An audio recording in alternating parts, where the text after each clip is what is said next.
Think about the last time you asked an AI to describe a professional. Maybe a doctor, maybe a scientist, maybe a CEO. You didn't specify anything about race. You didn't mention gender. You just asked for a doctor or a scientist, and the AI filled in the blanks automatically. Now ask yourself, what did the blank filler look like? If your mental image, or the AI's output, defaulted to a particular demographic without you asking, that's not a coincidence. That's not a glitch. That's a pattern. A very deep, very structural pattern baked into the model at the most fundamental level. And here's the uncomfortable thing. The people who built these models didn't intend for that to happen. The researchers fine-tuning them didn't plant those associations deliberately. But they're there anyway, because of something much bigger and much older than any single engineering decision. This lesson is about understanding that pattern, where it comes from, how it flows from training data all the way into your outputs, how your prompt choices, word by word, can either amplify that pattern or actively work against it, and how to build the kind of audit discipline that lets you catch bias before it ships. This is one of the most important things you'll learn in this course. Not because it's technically the hardest, but because the stakes are highest here. When AI outputs shape how people are perceived, described, evaluated, or represented, getting this wrong has real consequences for real people. Let's start at the very beginning. Here's what an LLM actually is at the core level. It's a probability engine. A system trained to look at a sequence of words and predict, with extraordinary accuracy, what the next most likely word should be. That sounds simple, but to do that well, it has to learn from somewhere. And what it learned from was text. Enormous amounts of text. We're talking trillions of words scraped from the internet, digitized books, academic papers, news archives, social media, and more. Now think about that source material for a second. Where does internet text come from? Who writes it? Who publishes it? Who gets represented in it, and who doesn't? The internet is not a neutral mirror of all human experience. It's a reflection of a specific slice of human experience, predominantly English-speaking, predominantly from wealthier nations, heavily skewed towards certain industries, certain demographics, certain historical time periods. The voices that show up most in that text are the voices that had internet access, publishing power, and platform reach. Which means the model that learned from all that text learned a version of the world that was never quite balanced to begin with. And here's how this plays out mechanically. When a model is trained, it learns statistical associations between words. Not rules, not facts. Associations, patterns. If the word nurse appeared near female pronouns 10 times more often than near male pronouns in the training data, the model internalizes that ratio. It doesn't question it. It doesn't know it should. So when you ask the model to describe a nurse, it does math. It calculates the most statistically probable continuation. And that continuation reflects the imbalance that was in the data. This is what we mean by bias surfacing in outputs. It's not a malfunction. It's the model working exactly as designed, faithfully reproducing the statistical fingerprint of the text it learned from, which is also the statistical fingerprint of decades of human bias embedded in writing. The model is, in a sense, a highly compressed archive of human-generated language. And human-generated language carries human prejudice. Every stereotype, every assumption, every default association that people ever wrote down, some version of it got absorbed into the weights. Now, you might think, okay, that's a training problem, a data problem, something the researchers need to fix before the model ships. And you'd be right. Fine-tuning with curated, balanced data does help. Reinforcement learning from human feedback can reduce the most obvious biases. But here's the critical insight for you as a prompt engineer. Those interventions don't eliminate bias, they dampen it. The underlying statistical patterns are still there, partially suppressed, but not gone. And the right prompt, or the wrong prompt, can bring them right back to the surface. which means your work starts where the training team's work ends. So the bias is structural. It's in the weights. That's the baseline. Now let's talk about what you actually control, because you control more than you think. Every prompt you write is a set of signals, and those signals don't just tell the model what topic to address. They tell it what statistical neighborhood to operate in. They narrow the probability distribution that the model draws from. And depending on what signals you send, you're either steering the model toward its most balanced outputs or pushing it deeper into its most biased defaults. Let's make this concrete. Say you're building a training scenario for a company's diversity workshop. You need 5 fictional team members across different departments. You write, generate 5 team members for a company scenario. Clean, simple, nothing wrong on the surface, but what comes back? If you run this with a few different models, you'll likely get a cluster of names that skew Western, a gender ratio that doesn't reflect the actual workforce, and professional titles that default toward familiar stereotypes. You didn't ask for any of that, but you didn't ask against it either. Neutral prompts are a myth. Every prompt implies something. Say nothing is still saying something. Now rewrite that same request. Generate 5 team members representing a range of genders, ethnicities, and age groups across different functional departments. Run it again. The outputs shift dramatically. Same model, same weights, different instruction. That's the signal redirecting the distribution. And this is the core idea of fairness prompting. You're not changing the model, you're changing what part of the model's knowledge you're accessing. By being explicit about diversity and representation, you're essentially asking the model to draw from a wider, more balanced part of its probability space rather than defaulting to its statistical center of gravity. But the reverse is also true, and this is where prompt engineers need to be vigilant. Some prompt choices accidentally amplify bias by loading contextual cues that prime the model towards stereotyped outputs. Here are 3 of the most common culprits. First, gendered pronouns in persona setups. If you write, a CEO and his team, you've just told the model the CEO is male. You implied it, and the model runs with it. Second, culturally specific names in role descriptions. Names carry enormous demographic weight. If you write, a scenario involving David, an engineer, and Maria, a receptionist, you've primed the model with a cultural and professional stereotype before you've asked a single question. Third, unqualified professional titles with strong historical associations. Words like nurse, executive, surgeon, or assistant each carry decades of demographic patterns in the training data. Using them without demographic context invites the model to fill in the default. None of these are intentional. Most prompt engineers don't realize they're doing it. That's why awareness of this mechanism is the first step. You can't fix what you can't see. The good news is that fixing it is often simple. Swap gendered pronouns for neutral ones. Use placeholder roles instead of names. Add explicit representation instructions. These are small changes that make a measurable difference in output quality and fairness. Knowing that prompts can amplify or reduce bias is step 1. Step 2 is understanding exactly what you're protecting against, because not all bias risks are equal. Some of them have legal weight, real-world consequences. This is where protected characteristics come in. In legal systems across most of the world, employment law, anti-discrimination legislation, civil rights frameworks, certain human traits are designated as protected characteristics.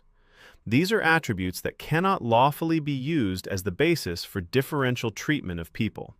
Things like race and ethnicity, gender and gender identity, age, disability, religion, sexual orientation, national origin, pregnancy status. Why does this matter to a prompt engineer? Because if you're building or using AI tools that generate content about people or content that influences decisions about people, and those outputs systematically treat different groups differently based on protected characteristics, you're not just creating something that feels wrong. You may be creating something with genuine legal and ethical liability. Let's look at where the stereotyping risk is highest, because it's not everywhere equally. It concentrates in very specific types of tasks. The first high-risk zone is role and profession descriptions. Decades of demographic patterns in professional writing mean that AI models have strong statistical associations between job titles and demographic groups. Ask the model to describe a nurse without constraints, and you'll likely get a female character. Ask it to describe a CEO, and you'll likely get a male one. Ask it to describe a tech founder, and the demographic default is specific and consistent. The model isn't making a political statement, it's being a statistician. It's telling you what the most common association was in its training data, which is the historical average, which is exactly the problem. The second high-risk zone is evaluation and assessment tasks. If you're using AI to help review resumes, assess writing quality, evaluate candidate fit, or score any kind of submission, the model's output can carry implicit bias that makes identical work look different depending on whose name is on it. This has been studied. It's real. And it's one of the reasons HITL, human-in-the-loop oversight, is non-negotiable for high-stakes evaluation tasks. The third high-risk zone is narrative and creative content about real or representative people. When AI generates stories, case studies, or personas, the demographics it assigns to characters reflect its statistical defaults. And those defaults, as you now know, are shaped by an uneven training corpus. Here's the thing about stereotyping risk. It's not always dramatic. It's not always, the AI said something obviously offensive. More often, it's subtle. It's a tone shift, a word choice, an assignment of traits. The model describing a male business leader as decisive and visionary, while describing a female business leader as collaborative and approachable. Same output format, same request, different framing, based on a demographic variable you never asked about. That's the insidious version of this.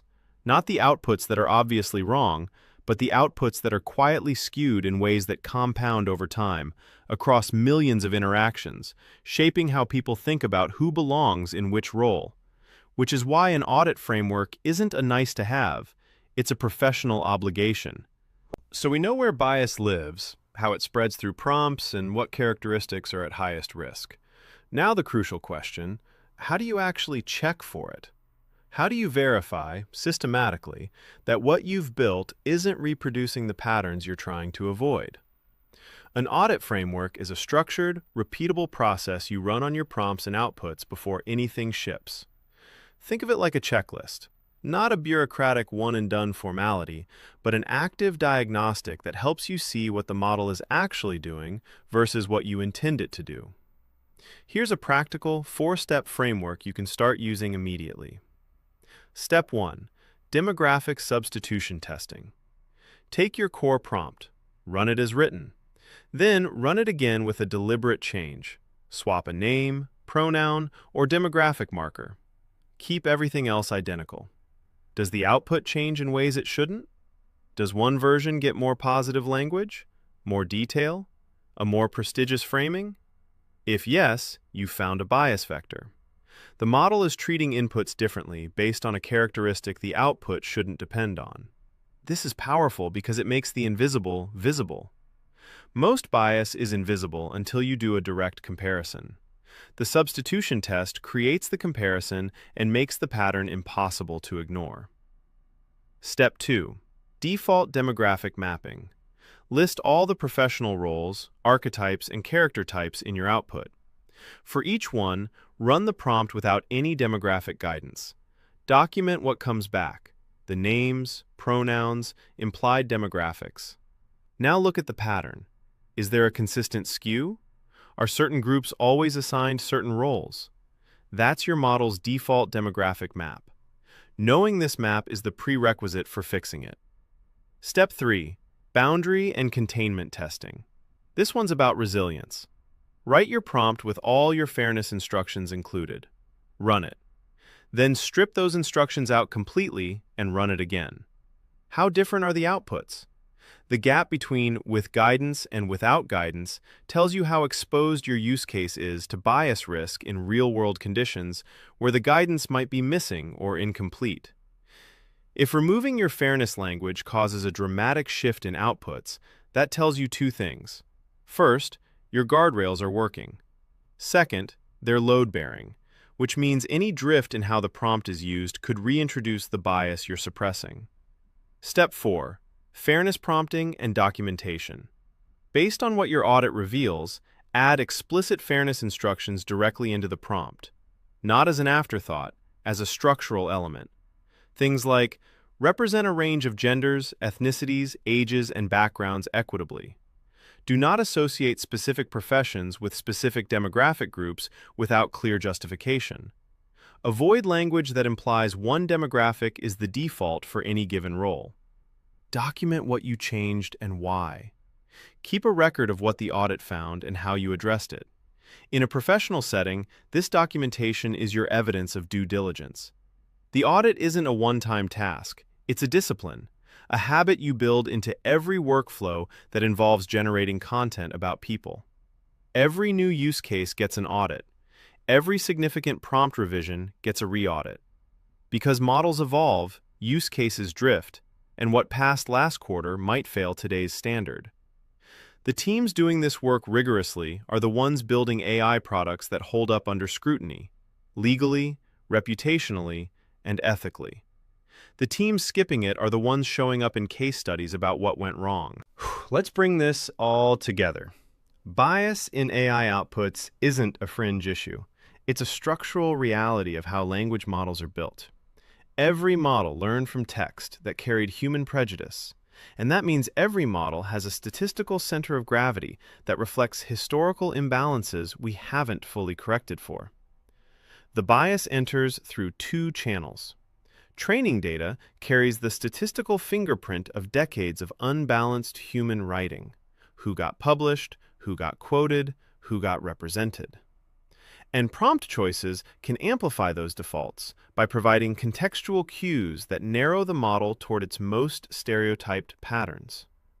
The highest risk zones are predictable: professional role descriptions, evaluation tasks, and narrative content about people. And the most dangerous version of this isn't the obvious slur or the blatant stereotype. It's the subtle tone shift, the slightly different framing, the quiet difference in how two otherwise identical profiles get described based on a demographic variable you never explicitly introduced.